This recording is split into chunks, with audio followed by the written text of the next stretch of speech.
This takes me on to the last project I want to tell you about. It is one under the aegis of the European Universities Association. It focused on creative universities and how they could help their city regions become more innovative for the wealth-creating benefit of their citizens.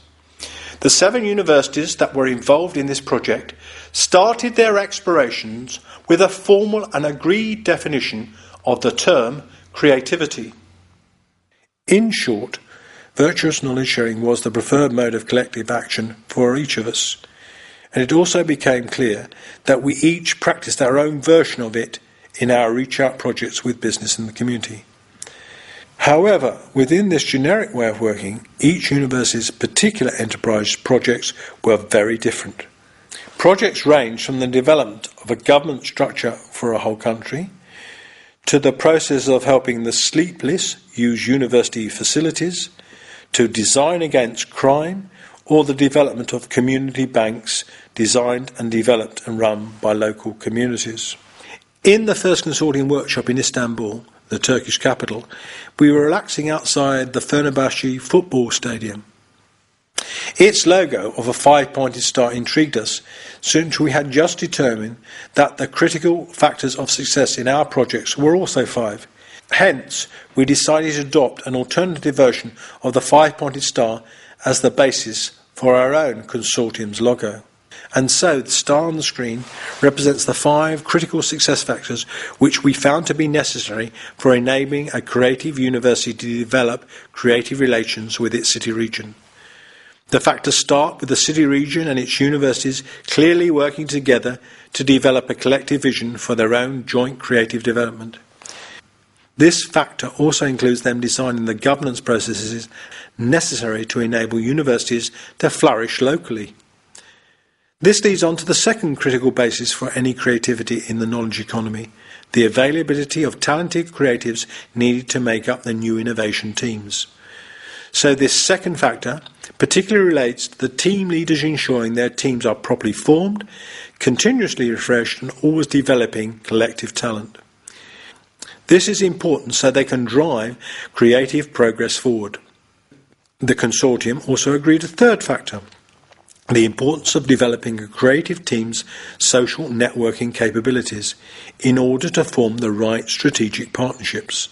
The fourth factor reflects the need to continuously develop any creative team, so they look even more systemically and become a community of best practice, thereby continuously enhancing the qualities of its performance. Finally, the fifth factor reflects the need for university, city, regional enterprise working to be on a co-producing and co-creating basis. That is, if it is to be successful for the knowledge economy. You will see from this that these 5 critical success factors are also a perfect summary of this whole paper. If you go around the star clockwise, it is about people development. If you go around the star anti-clockwise, it is about process development. We use these 5 criteria to explore our own best creative practices, and each university was easily able to find many projects conforming to such principles. In our website, we just show 7 examples of best practice for each of the 7 universities. These confirm the importance of talent, teamwork, virtuous knowledge sharing and co-creation in creating a better relationship between creative cities and their creative universities. We also concluded that the best way of collectively summarising our aspirations were to call us Universities for Modern Renaissance. In the next few images, I try to sketch out what the consortium actually means by the term Universities for Modern Renaissance. To make the notion clearer and give greater meaning to our vision for modern Renaissance, we have compared it to the original Renaissance.